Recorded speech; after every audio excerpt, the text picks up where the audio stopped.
Hi everybody, this is Gijs again with another review and I hope you are doing well.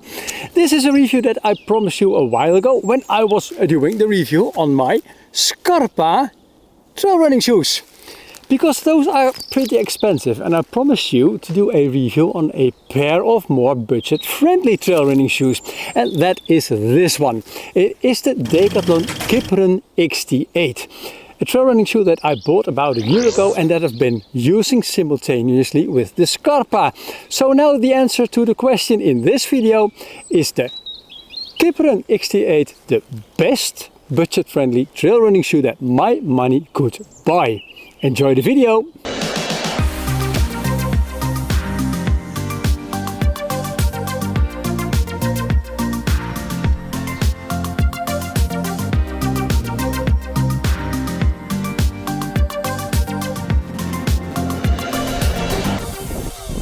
Welcome back to the review of the Kiprun XT8 trail running shoe. Now, for those of you who don't know me and just tuned into my channel for the very first time, my name is Gijs. I am a Dutch outdoor gear and bike and sometimes also gadget reviewer, and I do my work totally independent, so nobody is paying me for my reviews. So if you like my style and way of reviewing them, please give it a like and also maybe consider subscribing to my channel after you've seen this review, of course. Now let's get back to the Kiprun XT8. Like I said before, I've been using more than one pair of trail running shoes for the last couple of years. I've got Salomons, I've got Essex, and I've got my Scarpas.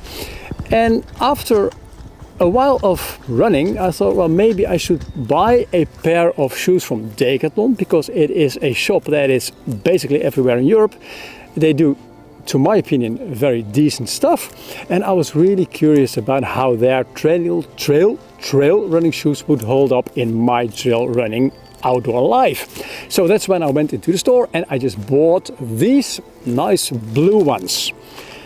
The fit, what is very special about Decathlon is that they mostly do only shoes in whole sizes. So a UK 7, a UK 8, or in Europe sizes a 40, a 41 and a 42. My feet, they mostly fit a 41.5, which is a UK 7.5. So with the Kiprun XT8 I had to, well, sort of adapt to what was best for me. And this one, it is a size 41. It is a little bit on the snug side, but the 42, that was way too big for me. I had too much space and I could not get the laces basically nicely around my foot to get the shoe correct on my foot. Now, the fit itself, it is a pretty normal fit with a little bit more wider at the front end. What I noticed is that with this one, and maybe that is because it is a 41 and it's a little bit on the smaller size for me, that the heel fixation is absolutely super. About the size and the weight, that's also important, of course. I put this pair on my precise scale and I measured a weight of 635.1 grams. And that is a size 41. Decathlon claims a weight of 630 grams for a UK 8. So this pair is a little bit on the basically heavy side, but it's still absolutely fine. Decathlon states on their website that a ladies version in a size UK 5 weighs 530 grams. Now the shoes, they are constructed to people up to 90 kilograms. And it's got a heel drop of 8 millimeters, or a drop of 8 millimeters. That's something for you to know. I don't notice a lot of difference between trail running shoes and the drop that is sometimes a millimeter higher or a millimeter lower. So that's just for the information to be correct. Let's dive into the shoe itself and let me take the shoe off the other one. What you will see is that most of the shoe, it is made, or everything is made out of synthetic materials. This part, let's say the big part and the toes and around the ankle part, it is made of a mesh material that is reinforced with a lot of synthetic materials. Because of all this mesh, the breathability of the Decathlon is absolutely fantastic. Even with warm summery weather, you will not really get sweaty feet. And of course, because it is a mesh summer shoe, there is no Gore-Tex or waterproof breathable liner inside of them, and that also explains a little bit of the price maybe, but more on the price later, of course.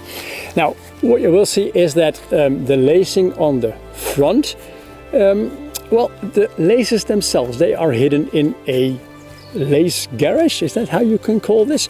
It's basically in the tongue. And now let me take that one away. If I open the shoe a little bit, then you will see that here there is the garage, and then you will see when I take the laces out that I tie them down in a double loop knot, because the laces, in my opinion, and let me do this correct, this is what happens if I just do this like so. It's absolutely way too long. Well, I could have cut them, of course. That would have made my life for the last year basically easier, but then I would not be able to show you this. Opening the laces, then you will see that in the middle there is of course a little loop so that the laces can go through it, so that the tongue will not slip to the side if you're running or when you're walking. That is nice. The eyelets themselves, they're just punched out holes in the reinforced fabric basically. Now after 1 year of use, I don't see any damage to the eyelets whatsoever, so I think that is a very positive thing. Because the shoe is not totally my size, and I said already that it is a little bit wider in the toe box area.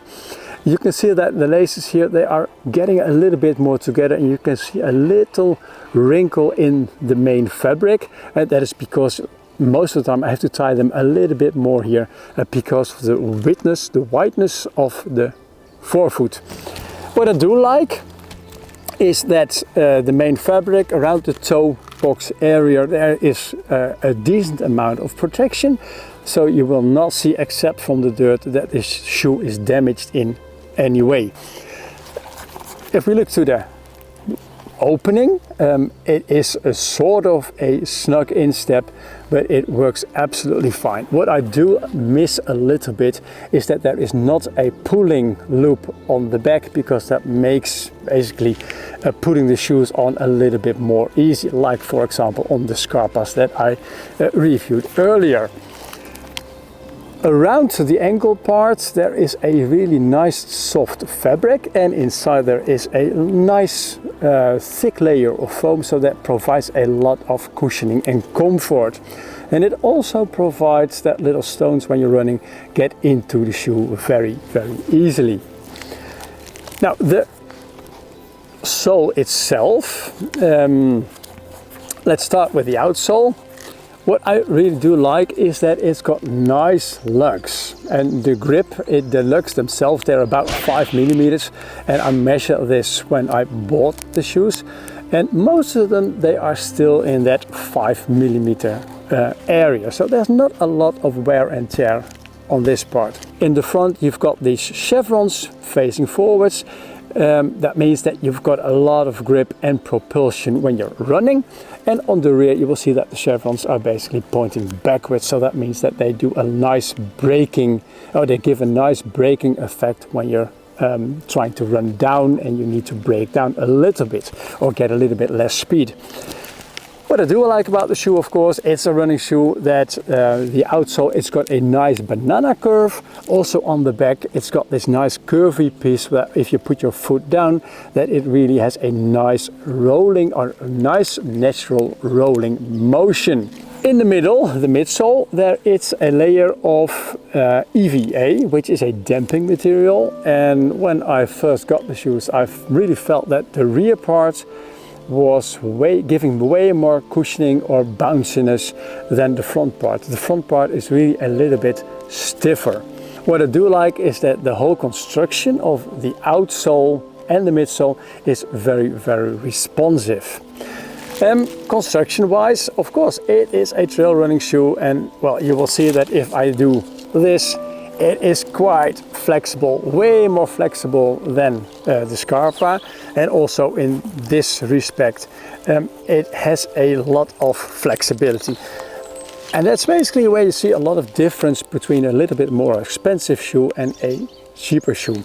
What I do like is that the construction between the front part and the heel part, where you can see that there is no bending at that point, so that means that it is still a very stable platform and not giving a lot of fatigue when you're doing longer runs. And I've done up to 30-35 kilometers on these on trails, and then it works absolutely fine. Now, one thing that you should know is that, of course, because of the mesh, if you're walking through wet grass or you're running through puddles, yes, your feet will get wet. If you're running in the forest like where I'm at the moment, where it's been dry and we've got a lot of very fine sand, the very fine sand will find a way inside the shoe, and sometimes, well, I just have to stop, empty the shoe, get all the sand out, which is sometimes a little bit of a bummer, but basically that's when you have a mesh, it's probably the effect of buying a mesh shoe. Except from basically the sand getting into the shoe, and when you get water inside them, of course it also drains very easily, so you can dry them very quickly. What I did not mention yet is that there is of course a insole in there that you can take out, so if they are very wet, then take this one out and it will dry completely fast, which is, I think, absolutely a pro for trail running shoes.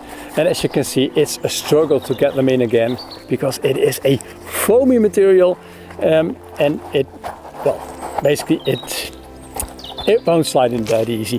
One thing that could have been a bit better is that if they made little punctures in the sole that I just took out, because then you have got a little bit more breathability to go downwards, and even water will get a little bit more easy out of the shoe when you're running after stepping into a puddle or maybe into a small river.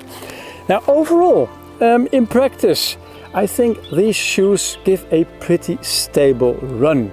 And also the shoe, I know what I paid for it, I think it holds well over time.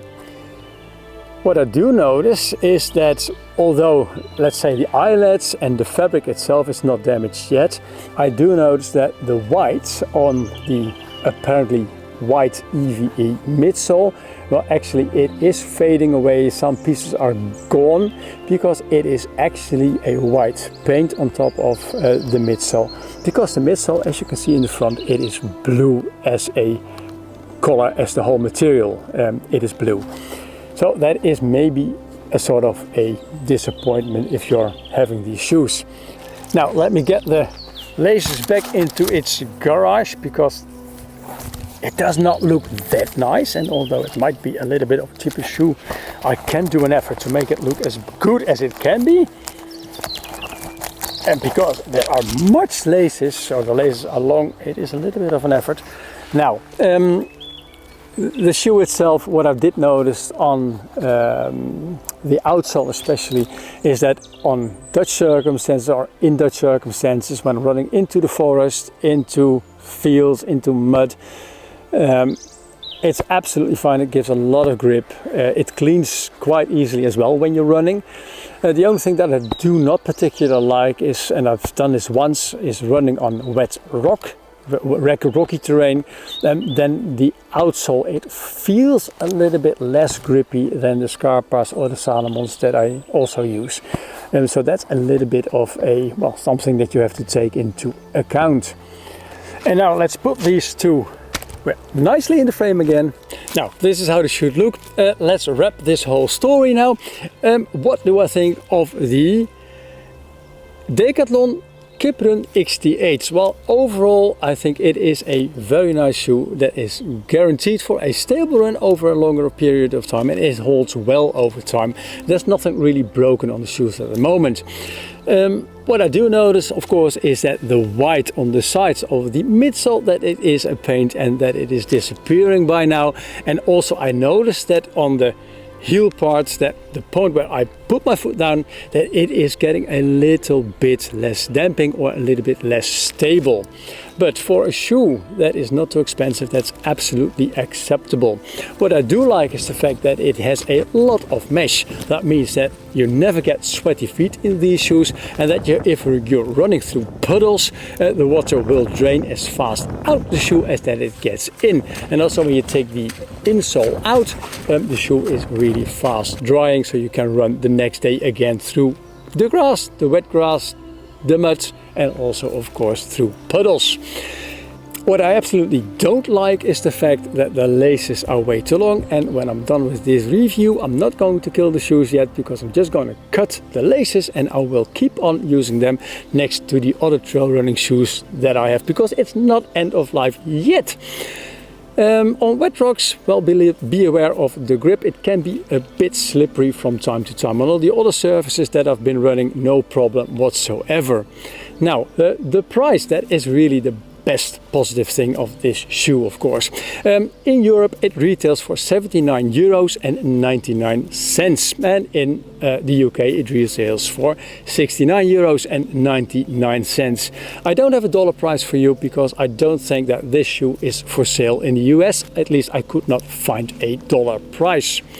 Now, for that kind of money, you really get a solid shoe that will last you, not forever, but a really long time. And in that case, yes, this is really my nice, budget-friendly trail running shoe.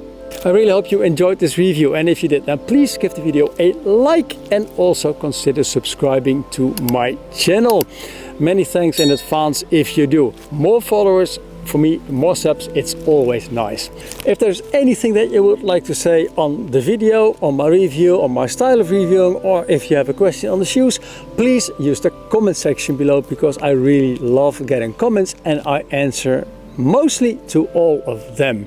If you like this review, then there's no need to stop watching videos that I did, because there's so much more to watch.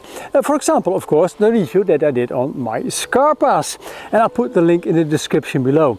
And if you like trail running, you might also be interested in the review that I did on my Evadict trail running backpack.